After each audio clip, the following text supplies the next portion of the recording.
बिस्मिल्लाहिर्रहमानिर्रहीम। अस्सलाम वालेकुम नाज़रीन, मैं हूं आपका होस्ट मोहम्मद इकबाल और आप देख रहे हैं कस्तान।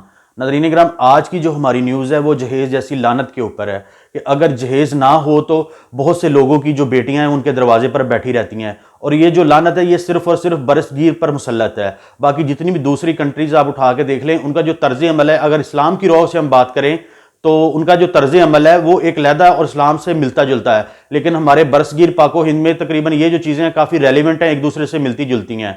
और ये खबर जो है ये बेसिकली ये इंडिया से खबर है, वो हम आपके साथ पढ़ के शेयर करते हैं और आपको इसके बारे में मजीद आगाही करते हैं। भारतीय साइंसदान की इंतहाई शर्मनाक हरकत की वजह से पूरे भारत में हंगामा बरपा हो गया। अब बेसिकली ये जो खबर है ये भारतीय रियासत हरियाणा के जिला करनाल में एक साइंसदान ने अपनी शादी में जहेज का मुतालबा करने पर 4 रोज तक रहने वाले हंगामे के बाद मुआफी मांग ली। और अगर मजीद हम इस खबर की तरफ आगे चलते हैं तो हमें नजर आता है कि कुछ रोज पहले डॉक्टर नसीब सिंह की शादी पीएचडी स्कॉलर कोमल से होने वाली थी, लेकिन ऐन शादी के वक्त जहेज के मामले पर बात बिगड़ गई और शादी रुक गई। दुल्हन नसीब सिंह की तरफ से अब यह इल्जाम आयद किया गया है कि इसने अपने ससुराल वालों की तरफ से दी गई सोने की जो चेन है वापस की, जिसकी वजह से दुल्हन वालों ने तौहीन समझा और यह शादी रोक दी। दुल्हन वालों का कहना था कि साइंसदान के वालिद और भाई ने ऐन फेरों के वक्त दुल्हन के वालिद से फॉर्च्यूनर गाड़ी और 20 लाख रुपए जहेज की मद में मांगे। कई घंटे मिन्नत तरले करने के बाद दूल्हे वाले ना माने तो उन दुल्हन वालों ने शादी से इनकार कर दिया। अब आगे मजीद इसकी तरफ हम बढ़ते हैं और कुछ और चीजें आपके साथ शेयर करते हैं। बाद अज़ां दुल्हन वालों ने दूल्हे और इसके बाप और भाई के खिलाफ इंसदादे जहेज की दफात के तहत मुकदमा दर्ज करवाया। मुकदमा दर्ज होने के बाद दूल्हे ने 2 रिकॉर्डिंग्स पेश की, जिसमें वाज़िया तौर पर सुना जा सकता है कि जहेज के खिलाफ इसके ससुर ने इसे गाड़ी देना चाहते थे, लेकिन वो इनकार कर देता है। आला तलीम याफ्ता जोड़ा होने की वजह से यह 4 रोज तक मामला मीडिया की सुर्खियों में जीनत बना रहा, जिसके बाद जुमा के रोज असल हकीकत जो है वो सामने आई और दूल्हा वालों ने इकरार किया कि इन्होंने शादी के मौका पर जहेज मांगा था। नाज़रीन इकराम, ये स्टोरी यहां पर क्लियर हो गई कि पहले वो इनके ऊपर एलिगेशन लगा रहे थे, लड़की वाले कह रहे थे कि वो 20 लाख और फॉर्च्यूनर मांग रहे हैं, और बाद में फिर जो लड़के वालों ने इनकार किया और रिकॉर्डिंग्स पेश की, भाई नहीं हमने नहीं ऐसे किया है, उल्टा लड़की वाले हमें कह रहे थे कि भाई आप हमसे जहेज लें। तो अब जो उसके बाद इन्होंने कुछ अरसा गुजरने के 4 दिन का अरसा गुजरने के बाद उन्होंने फिर इकरार किया और बताया इसके अंदर कि ये जी गलती हमारी है और हम इससे मुआफी मांगते हैं। अब मजीद इस न्यूज को आगे बढ़ाते हुए कुछ और इसमें जो मजे की चीजें वो आपके साथ शेयर करते हैं, हम आपको बताते हैं। इन्होंने शादी के मौका पर जहेज मांगा था। दूल्हा नसीब सिंह ने मीडिया के सामने आकर पूरे भारत से माफी मांगी और कहा कि इन्होंने पढ़े लिखे होने के बावजूद गलत काम किया। दूसरी जन्म दुल्हन के वालिदैन का कहना, अगर दूल्हे वालों ने माफी मांग ली है तो माफ करने के लिए तैयार हैं और मुकदमा भी वापस ले लेंगे क्योंकि वो अपने बेटी की बेहतरी चाहते हैं। तो नाज़रीन इकराम, इस व्लॉग के अंदर लास्ट में उस बंदे का जो कन्फेशन है, उस दूल्हे का जो कन्फेशन है जिसका नाम नसीब सिंह है, उसकी भी एक स्टोरी भी, छोटा सा इंटरव्यू भी हम आपके साथ शेयर करेंगे। तो आज का व्लॉग आपको कैसा लगा और जहेज जैसी लानत से बचने के लिए अल्लाह पाक हमें तौफीक दे और इससे हमें दूर रहने की तौफीक दे, क्योंकि एक जहेज की वजह से हमारे मुआशरे के अंदर ज्यादातर जो है जिना जो है वो बढ़ता जा रहा है और जिस वजह से हमें बहुत सारी प्रॉब्लम फेस करने को मिलती हैं। और अब दूल्हे वाले जो हैं वो आगे दुल्हन वालों के सामने रिक्वायरमेंट्स ऐसी रख देते हैं जो सिर्फ, और ये लानत जो है वो बरसगीर पाको इनके अंदर है। ये इंडिया और जो पाकिस्तान है इसके अलावा आपको पूरी दुनिया में देखने को नहीं मिलेगी। अगर हम टर्की की मिसाल दें तो टर्की में जो हमारे दोस्त वहां पर रहते हैं उनको आइडिया होगा कि टर्की के अंदर शादी करना जो है वो दूल्हे के लिए मुश्किल है और वहां पर लड़कियों के लिए बहुत ज्यादा आसानी पैदा हुई है। आसानी कैसे पैदा हुई? टर्की का इस्लामी रूल के मुताबिक सारे जितने भी कवानीन है, चाहे वो जितना मर्जी भी ब्रॉड माइंडेड हैं या जितना मर्जी आगे चले गए, लेकिन आज भी अगर कोई बंदा टर्की के अंदर शादी करता है तो वो जितना भी साजो सामान है दुल्हन का, इवन के एंगेजमेंट की जो रिंग है वो भी वो लड़का प्रोवाइड करता है। हाल से जहां पर आपको बता दें कि करनाल में एक दूल्हा दुल्हन के बीच में एक मामला आया था फॉर्च्यूनर और 20 लाख रुपए के दहेज को लेकर। इसी मामले को लेकर जो दूल्हा पक्ष है वो फिलहाल सामने है। क्या कुछ वो कहना चाहते हैं एक बार जान लेते हैं, क्योंकि बताया जा रहा है कि दोनों पक्षों में कहीं ना कहीं समझौता हुआ है। नसीब जी क्या कुछ बताना चाहेंगे? तो मैं जो है सभी लोगों से, देशवासियों से जो है माफ़ी मांगता हूँ।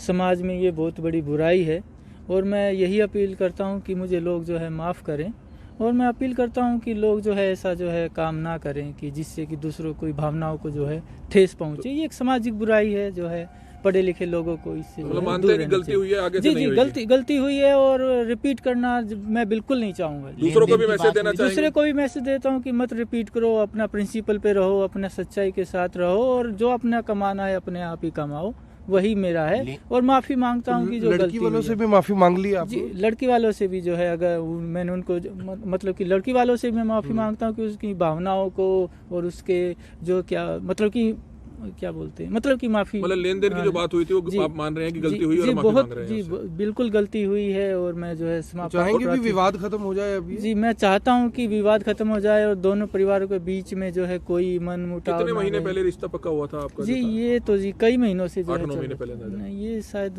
मार्च में शायद सर का कॉल आया था, सोहन सर का कॉल आया था, 9-10 महीने पहले हुआ था। तो हाँ सर। रिकॉर्डिंग जो आप सुना रहे थे वो कब की थी सर? रिकॉर्डिंग तो सर 1 या 2 महीने पहले की थी शायद, वो क्या होता है, हाँ सर 1-2 महीने पहले। 1-2 महीने पहले की। तो परिवार के सभी लोगों ने यानी आपसे रजामंदी समझौता हो गया दोनों परिवारों में? ये हाँ मेरा अभी सुनने में आया है कि दोनों परिवारों का समझौता हो गया है, सर ने भी बताया है कि समझौता हो तो गया आगे है। के लिए किसी तरह का कोई मन में द्वेष, किसी तरह की कोई बात? नहीं मैं उनकी इज्जत करता हूँ, उन परिवार की, इसलिए मैं अभी भी सोहन सर को सोहन सर बोल रहा हूँ, ऐसा नहीं है। वो बस एक घड़ी जो है, एक टाइम जो है बहुत खराब, क्योंकि समाज में मैसेज एक गलत गया था सर, उसी को आप चाहते हैं स्वीकार करना चाहिए। और मैं जो है मीडिया के माध्यम से लड़की या लड़की के पिताजी को कुछ कहना चाहेंगे? वही है कि हम जो है एक्सक्यूज चाहेंगे, और तो वही है कि चलो जो हुआ उसके लिए हमें माफ करें, हमें एक्सक्यूज कर दें और आगे से ध्यान रखेंगे कि जो तो आपके पिताजी, माताजी, भाई सब फैसले के साथ हैं? हाँ उन फैसले के साथ उन्होंने मुझे इनकरेज किया कि चलो जो है, क्योंकि दोनों पक्षों को मानसिक रूप से जो है थोड़ा मतलब परेशानियां झेलनी पड़ी हैं। मैं भी कई दिनों से ठीक से खाया पिया नहीं है, सोया नहीं है, मुझे लगता है उन दूसरी तरफ से भी मानसिक परेशानियां हुई हैं, मेरे माँ पापा को भी हो रही हैं। तो परिवार वालों का ध्यान रखते हुए, उनके भी परिवार वालों का, हमारे किस डेट को थी ये शादी जो थी? वो तो 2 दिन पहले, वो तो आपको पता 3 है, दिन पहले था, 6 दिसंबर को। 6 दिसंबर को। आपका पूरा नाम सर? मेरा पूरा नाम नसीब सिंह। नसीब सिंह। तो अब विवाद खत्म है आपकी तरफ से? सर मेरी तरफ से बिल्कुल खत्म है, मैं कोई द्वेष नहीं है मन में, मैं चाहता हूँ कि वो भी द्वेष ना लाएं और जो है समाज जो है अच्छे तरीके से जो है इसको। तो बिल्कुल देख सकते हैं आप कि किस तरह से नसीब सिंह ने भी कहा है कि मैं लड़की के पिता से, लड़की से, उनके पूरे परिवार से, इस समाज से, इस देश से, यहां तक कि उन्होंने कहा कि इस देश से भी मैं माफी मांगता हूं, जो गलती हमसे हुई है उसके लिए हम माफी मांगते हैं और इस विवाद को अब यहीं खत्म करना चाहते हैं। आपको बता दें कि नसीब सिंह, उनके पिता और उनके भाई के ऊपर लड़की की शिकायत के ऊपर दहेज का मामला दर्ज है। करनाल के अंदर एएसपी और डीएसपी रैंक के जो अधिकारी हैं वो फिलहाल इस मामले की जांच कर रहे हैं। और जो भी लोग दहेज को लेकर ये सोचते हैं कि दहेज लेकर यानी कि वो अमीर बन सकते हैं, अपनी ख्वाहिशों को पूरा कर सकते हैं, जरूरतों को पूरा कर सकते हैं, उनके लिए ये खबर बहुत ज्यादा जरूरी है कि वो इस तरह के जो डिमांड्स हैं, इस तरह की मांग है, उसको करने से बचें। कहीं ना कहीं इस तरह का विवाद उनके साथ भी हो सकता है, बारात वापस जा सकती है और आपको भी पुलिस थानों के चक्कर काटने पड़ सकते हैं और फिर मीडिया के समक्ष आकर माफी भी मांगनी पड़ सकती है। हालांकि जो लड़की पक्ष है उनसे जो टेलीफोनिक बात हुई है, उन्होंने भी कहा है कि अगर वो अपनी गलती को मानते हैं तो जाहिर तौर पर हम भी इस पर जरूर विचार करेंगे। और लड़के वालों ने भी ये कहा है कि हम लड़की के पिता से, लड़की के पूरे परिवार से, लड़की से भी माफी मांगते हैं, कुछ गलतियां हमसे हुई उसके लिए हम पूरी तरह से क्षमा प्रार्थी हैं। इसके बाद जो लड़की पक्ष है उनसे बातचीत करेंगे कि वो इस पूरे मामले के ऊपर क्या प्रतिक्रिया देते हैं, क्योंकि फिलहाल जो लड़का पक्ष है, जो दूल्हा पक्ष है, वो सामने आया जो कि साइंटिस्ट है और साइंटिस्ट के ऊपर यह आरोप था कि उन्होंने शादी के मंडप पर एक फॉर्च्यूनर गाड़ी, 30 लाख रुपए और कुछ गोल्ड वगैरह का सामान था, उसको लेकर विवाद हो गया था, जो दहेज मांगा गया था। उसके बाद ये पूरे का पूरा जो मामला है पूरे देश में काफी ज्यादा तेजी के साथ वायरल हुआ और आज 2 दिन बाद जो लड़की पक्ष है उनसे लड़का पक्ष ने, दूल्हा पक्ष ने माफी मांग ली है। अब लड़की पक्ष से एक बार बातचीत करेंगे कि वो इस पूरे मामले पर अपनी क्या प्रतिक्रिया देते हैं, क्योंकि लड़के पक्ष ने अगर माफी मांग ली तो जाहिर तौर पर जो लड़की का परिवार है वो भी दिल बड़ा कर इस शायद लड़के को माफ कर दें और इस पूरे विवाद पर विराम लगा दें। तो 3 दिन पहले जिस तरह से आपने देखा था कि एक साइंटिस्ट द्वारा शादी के दौरान, शादी के फेरों से ठीक पहले फॉर्च्यूनर और 30 लाख रुपए जो दहेज की मांग की गई थी, उसको लेकर आपने देखा कि किस तरह से जो दूल्हा था जिसका नाम नसीब सिंह है, साइंटिस्ट है, वो उसने मीडिया के सामने आकर माफ़ी मांगी और कहा कि मैं लड़की, उनके पिता और पूरे देश से माफ़ी मांगता हूं जो भी ये पूरा कृत्य हुआ, मुझे इस बात का पूरा अफसोस है। आज हम पहुंचे हैं जो लड़की के पिता हैं उनके पास। तोमर साहब, जैसा कि हमने आपको एक वीडियो दिखाई अभी कि जो लड़का है नसीब सिंह जिसके साथ आपकी बेटी का रिश्ता हुआ था, दहेज को लेके आपने एफआईआर भी दर्ज करवाई थी, उसमें लड़के ने और उसके जो परिवार है उसने माफ़ी मांग ली है, क्या कुछ कहना चाहेंगे? मुझे पता लगा है कि वो ऐसा कुछ हुआ है। अगर वो अपनी गलती मान रहे हैं तो ठीक है, माफ़ कर देंगे लड़के को? हाँ, हमें क्या है, हमें तो अपनी बच्ची के लिए कि भविष्य को देखते हुए ठीक है। तो जो एफआईआर वगैरह दर्ज है, अगर वो सामने आकर माफ़ी मांग लेते हैं, चीज़ें ख़त्म हो जाती है, तो एफआईआर फिर वापस ले लेंगे?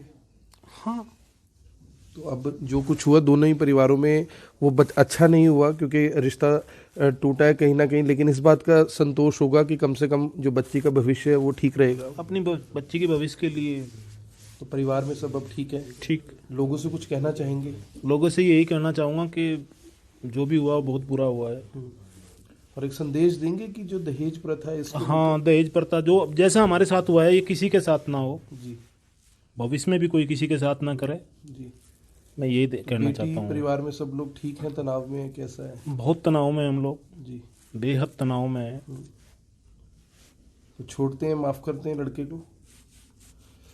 तो ये लड़की के पिता हैं, बहुत ज़्यादा बात करने की हालत में नहीं है। फिलहाल उन्होंने ये कहा कि अगर लड़के ने माफ़ी मांग ली, उसके परिवार ने माफ़ी मांग ली और सामने आकर भी वो माफ़ी मांग लेंगे, तो जो एफआईआर हमारे द्वारा दर्ज करवाई गई है हम उसे भी वापस ले लेंगे। और कहीं ना कहीं एक अच्छा फैसला दोनों ही परिवारों के तरफ से, अगर लड़का पक्ष ने माफ़ी मांगी है तो लड़की के परिवार ने भी बड़ा दिल कर उन्हें ना केवल माफ़ किया बल्कि एक संदेश भी देने की कोशिश की है कि जो दहेज प्रथा है इससे कम से कम, ऐसी कुरीति से जो हमने बचपन में किताबों में पढ़ा कि दहेज लेना और दहेज देना दोनों ही बुरी बात है, लेकिन कहीं ना कहीं इस मामले ने, इस एक्यूरेट मामले ने एक बहुत बड़ा मैसेज ना केवल करनाल और हरियाणा में बल्कि पूरे देश में दिया। और दोनों ही परिवारों ने जिस तरह से सामने आकर, यानी कि लड़का पक्ष ने माफ़ी मांगी और लड़की वालों ने भी उन्हें माफ़ कर दिया, कह दिया कि अगर वो माफ़ी मांगते हैं तो हम भी उसे माफ़ करने के लिए तैयार हैं। ये अपने आप में एक सकारात्मक संदेश जरूर है। आप सभी लोगों से अपील, जो भी लोग इस वीडियो को देख रहे हैं इसे साथ के साथ जरूर शेयर करें। करनाल का एक बहुचर्चित दहेज का मामला, जिसमें एक साइंटिस्ट द्वारा एक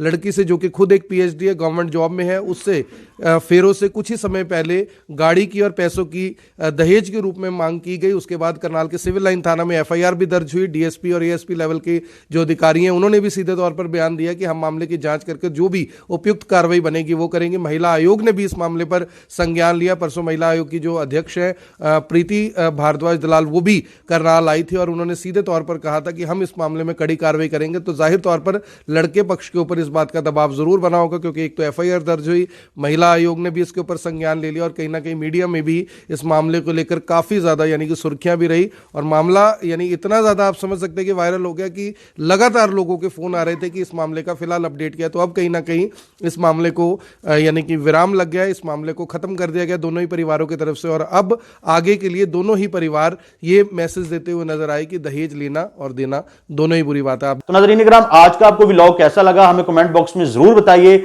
और इस तरह की मजीद इंफॉर्मेटिव स्टोरीज के लिए देखते रहिए कस्तान। अल्लाह निगहबान।